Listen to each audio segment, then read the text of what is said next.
Hello, welcome to Life Talk for Tuesday, March 12th, 2019. I'm Mark Crutcher, and lurking nearby are the usual suspects. Renee, my assistant. Lurking, we are. You are indeed. lurking. I wouldn't be talking typhoid Mary. Sheila, my daughter, who's very sympathetic to the fact I've been sick for about 3 or 4 days. Hey, Since you refuse Friday. to go to the doctor, number one. And number two, I have a terrible immune system. I don't want to get sick. So, You're getting better. You're on the ups and So I'm downs. getting lots of sympathy for this.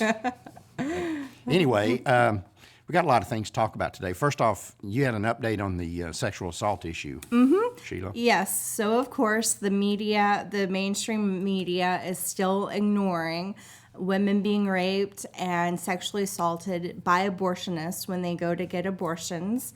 Me Too movement is staying quiet. You know, this would just expose what abortion really is. But we have had, some coverage. For instance, Matt Abbott for Renew America covered the project, and so we want to thank him for that. Absolutely. Supporting us on that. And also, people continue to share the project on social media. And so we encourage everybody to continue to share it on social media, word of mouth, with their friends, family, coworkers. They can go to lifedynamics.com/rape to see the project.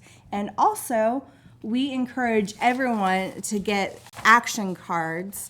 The action cards say, in what business is a woman most likely to be raped or sexually assaulted? And that, of course, is in abortion clinics. These action cards are perfect to leave around places. It directs people to the website, so this can help spread awareness. Right. In fact, we already need to order some more because people are ordering these and getting these Yep. out. Yeah, we're So, doing real well with those. Yep. People need to realize something. For many, many years in this movement,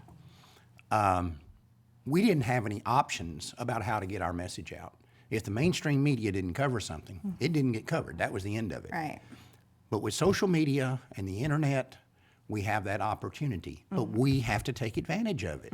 Absolutely. We've got to get our people out there spreading this word. Right. And hope that it'll go viral, and one person tells two, and two people tell four, and four people tell 16. And it's also hard because with social media like Twitter and Facebook, they are changing the algorithms to help censor pro-life messages. Right. And so the more people that search for something or look at something, the more likely it is to be boosted up to the top, even though they're trying to censor it. Yep. Yeah, I mean, we can't reiterate enough how important this project is because these women that are being raped in these abortion clinics are not getting the justice that they deserve at all. I mean, it's just being covered up, and it's wrong, and Yep. we need to speak out for them. Well, and this is an ongoing issue. They continue to be sitting ducks, basically, walking targets. In fact, in our project, we identified 4 abortionists that had sexually assaulted or raped women, and they're still practicing. They're still working today. They're out there still having clients coming to them. Right. And there's others Exactly. besides the ones that have been caught. There's many other ones out there. Right. Women need to know about this. If you're going to go into one of these places and kill your baby, you got to realize you might be a victim as well. Yeah, of So course. Right. you need to know that. Yep. So it's up to us, though, to get this out. And now we've got an opportunity to do that because of social media and the internet. We need to take advantage of it. Exactly. And it'll help us get our message out in a way we've never been able to in the past. Speaking of the so-called feminist, the phony feminist in America, keeping silent about women being raped, a new study out of India shows that 50,000 girl babies are killed every month in sex selection abortions. Yes. 50,000 girls a month. Well, and I mean, it's not only isolated to India. For instance, China with their one-child policy, this was a big issue there. Yeah, because they wanted boys. If you're only going to be able to have one, they wanted a boy for some reason. There's so many countries that just want boys, and so they're aborting the girls. I know. Well, yeah, that's what I just looked up. There are 10 countries that are actually paying their people to have babies. There's a day of conception, and even one country brought in boys to men to get the men excited for Valentine's Day to conceive. And if they did conceive, then they would get a free refrigerator. Like, it's just bizarre. But they're doing whatever they can to get these people to have babies because of stuff like this. And I just want to know where the feminists are. They are all about protecting women, and it's women's rights, and it's my body, my choice. What about these babies? What about these girl babies? What about their bodies? And it was International Women's Day a few days ago, and all these feminists, and people talking about the early feminists. The early feminists, if they truly want to talk about them, they were pro-life. Right. Of course, they didn't mention that. They didn't mention, that true feminism wants to protect these young females, these young girl babies. Well, the early feminists saw clearly what we now know from experience, which was that legalized abortion protects sexually irresponsible and sexually predatory males.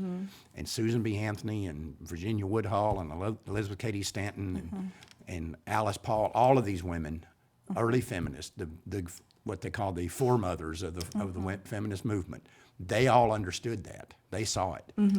But in the 1960s, the feminist movement sold out to the abortion industry. And sold their souls, basically, to the abortion industry. Exactly. And that's where all this stuff changed. And so all these people, all these feminists that are telling pro-life men, take your rosaries off my ovaries, or you can't talk about it because you're not a female, you can't have babies. Well, I want to tell them to be quiet, hush their mouths, because those men are the ones that are protecting these females. These so-called feminists aren't protecting them, so they just need to hush up. I would like to read something from feminist Gloria Steinem. This is about the International Women's Day. The story of women's struggle for equality belongs to no single feminist nor to any one organization, but to the collective efforts of all who care about human rights. So make International Women's Day your day and do what you can to truly make a positive difference for women. Except when it comes to abortion. Yeah, that's right. And she is a huge pro-abort. Right. In fact, I have a quick little story. One day we were waiting to eat at the Cheesecake Factory, and we were in Barnes & Noble. They had Gloria Steinem's books that she had signed because they had a special signing day. And so there was only a stack about that big. And I took the books and hid them throughout the whole Barnes & Noble store behind like sacks of books. And, I was like, I don't want people buying this junk. Right. Exactly. Yep. Before we go to robots, got one final thing here. Christian University, so-called, in Minnesota, claims to be the what it calls the it's University of Northwestern at St. Paul. It says they are the quote Minnesota's finest Christian education unquote. Recently, they blocked a student group that wanted to have a speaker there. And the school blocked her because they said her views were too radical. Well, her name is Star Parker. We know her very well. We've talked to her. There's nothing radical about this woman. Very pro-life. Very pro-life, and that's the radical part. Yes. And this administrator at this school came up with some of the most incredible verbal hijinks to try to justify a Christian school rejecting a pro-life speaker because she's pro-life at a Christian school. It's really unbelievable, and we're seeing this not only at Christian schools, of course, but at secular schools as well. But I mean, you expect it from public universities. Berkeley or something. Yeah, but you don't expect this from a so-called Christian university. And the group, the Young Americans for Freedom, wanted to have her, and they tried everything that they could once, the school denied her from coming to speak. They tried talking to the president of the university, the vice president. They said was she was too radical. We don't want, some students feeling uncomfortable. The same old stupid spiel that they always give. None of them would meet with this group of students to discuss it, would not even talk with them Yep. about it. It's unbelievable. The president is a guy named Alan Curiton, and I'll tell you what's going to have to happen in these situations before it's going to change. Riots. Now, riots. Okay. Refusing to pay tuition money. Trump is President Trump is saying he's about to issue an executive order that would deny federal dollars to any of these schools. That's a good first step. But let me tell you what the bigger issue would be. What's that? And let's just use this University of Northwestern St. Paul. Is if you're a Christian family and you've got a kid going there, pull them out. That's right. If Sheila had been going to this school and this guy had done this, I'd be in the truck going up there to pick her up, load all her stuff in the truck, and bring her back home. Well, Yeah. I mean, like I said, you expect it from a public university. For instance, I went to the University of North Texas, and they have some of the most radical, anti-life Right. views. Marxist. Exactly, and it's ridiculous. You would have pro-life groups that would come on campus, and it would almost be like a riot from Right. these students who think that they know better, know the truth. And the university obviously would probably deny Star Parker. I wouldn't be surprised. You know if what? they I don't did. think North Texas would. I really don't think they would. I may be wrong, but I don't think North Texas would say Star Parker's too radical. I don't know, but like I said, you never know nowadays. You never know. Even with Christian universities, you Right. don't know. But until parents stop giving their outrageous sums of money to these schools, this is going to continue because they're not paying a price for it. And what has to happen, there should have been 75% of the students in this school resign that day, quit and leave. So we came here for a Christian education. This is not a Christian education. If this guy, Alan Curiton, who's obviously a heretic, if he's going to deny a speaker a forum because she's pro-life at a Christian university, then it's not a Christian university. So you're not going to get a Christian education there. Get out. I know, and they would probably, I mean, just like Notre Dame, how they bring pro-abortion speakers all the time, and they would probably do the same, but they won't bring in somebody Right. that's pro-life or Christian or. Yep, I remember just years so ago hypocritical. when Sarah Weddington, one of the attorneys in Roe versus Wade, spoke at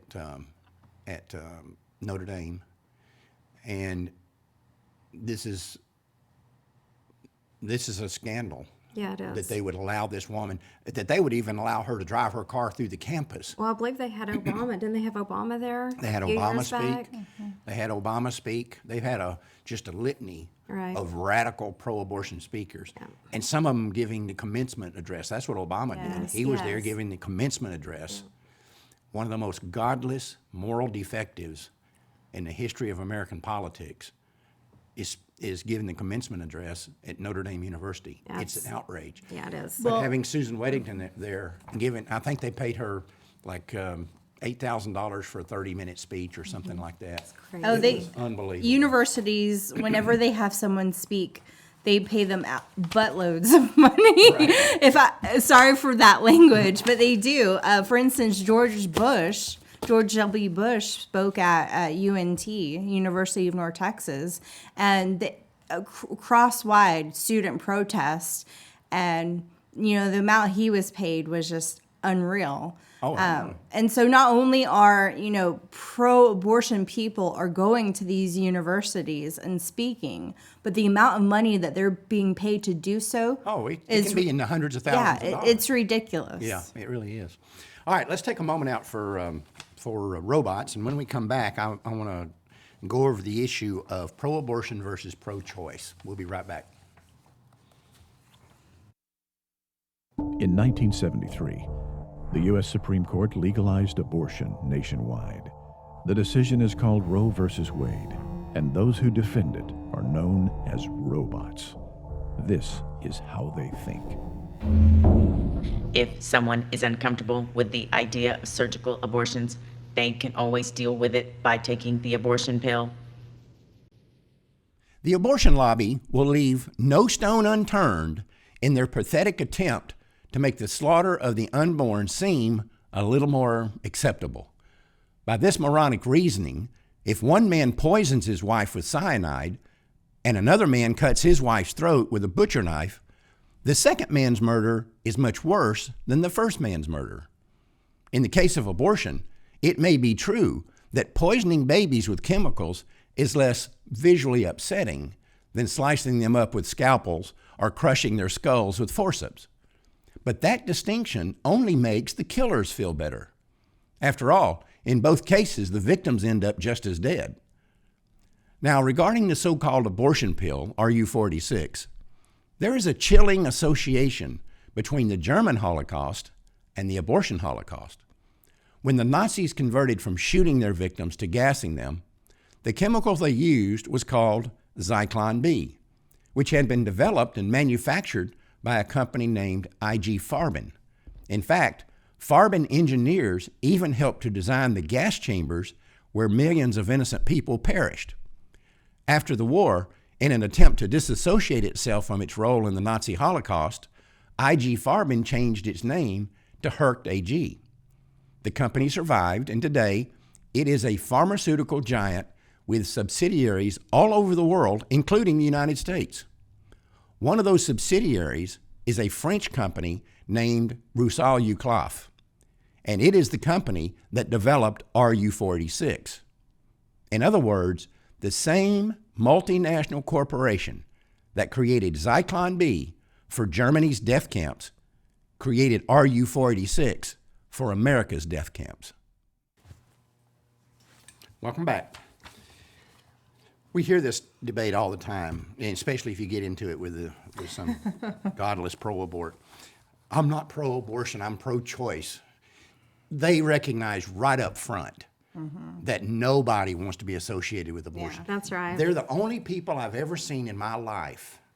I think they're the only people that ever existed that advocate something while trying to distance themselves from it. From it themselves, yeah. Yeah, they're trying to make themselves feel better. Yeah, they're trying. It's an astonishing trick that they pulled off, that they can advocate an activity that they know is morally indefensible. And they wouldn't do themselves. Right. But if other people want to. It's unbelievable. But I want to make a couple of points here. First off, if you're an unborn child and you're in your mother's womb and somebody's pulling your arms and legs off with a pair of forceps and crushing your skull, Or burning you to death by chemical means. by saline or whatever method they're using, does it really matter to you whether the person doing it calls themselves pro-abortion or pro-choice? No. They can call Still themselves being Santa killed. Claus, and it doesn't make any difference. So for the practical effects of this, whether the pro-abortion or pro-choice makes no difference. Yeah. It's semantics. Yes. And it's just an attempt by the pro-abortion forces to insulate themselves from abortion. That's what it is. And plus, when they say pro-choice, okay, choice of what? That, it could be Right. choice of anything. Well, that's what I used to argue with them back when we did debates, and they'd say, I support a woman's right to choose. I'd say, when you went to high school, you took English, did they teach you what constitutes a complete sentence? Yeah. Because I support a woman's right to choose is not a complete sentence. Choose what? Yeah. You got to say what you're choosing before that's a complete sentence. And at the end of the day, what they're choosing is the murder of a preborn baby. Of an innocent child. However, let me point this out, and you've probably heard us use the term pro-choice here, and I use it on a fairly regular basis. If we have caught, or somebody has caught, somebody in the abortion industry doing something reprehensible, for example, our rape project, these people raping women, sexually assaulting women, it is to our benefit to label them pro-choice. So women do not get raped in abortion clinics by pro-aborts. They get raped by pro-choice people. Right. This is what their choice has given them. This is what their choice is about. Women have the choice to go get an abortion. Okay, well, while they're there, a baby is being murdered, and while they're there, they could be sexually assaulted and raped. Right. The point here is we do not need to further toxify the word abortion. Even the abortion industry agrees the word is toxified. Yeah. You'll often hear them, if you read some of their materials, say they don't use the word abortion, and they will refer to it as the A word. Right. They don't use it because it's so toxic. So we don't need to toxify that. So if they've killed somebody in an abortion clinic or they've raped somebody, they were pro-choice. Right. Yeah. They're doing their best to destigmatize abortion, but their best is never going to be good enough. Well, They'll never be able to do it. No, stigma will always be with abortion. It's our job, though, to keep that stigma Keep up. it going. Yes, and to keep putting even more stigma on them.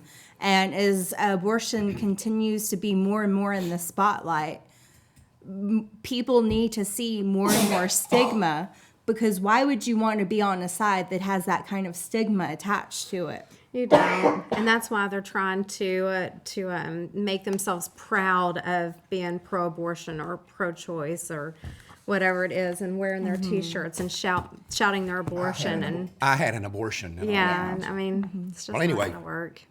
That's the reason you'll hear us sometimes Yes. use the term pro-choice. Yep. Just to go along with, what they say, and to show that this is what pro-choice is. Yeah.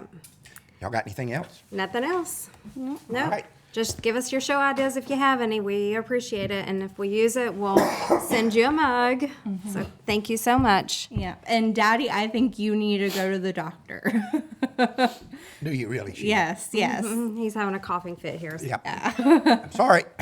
I'll be better next week. Until then, remember, Life Dynamics is not here to put up a good fight. We're here to win, because winning is how the killing stops. We'll see you next Tuesday.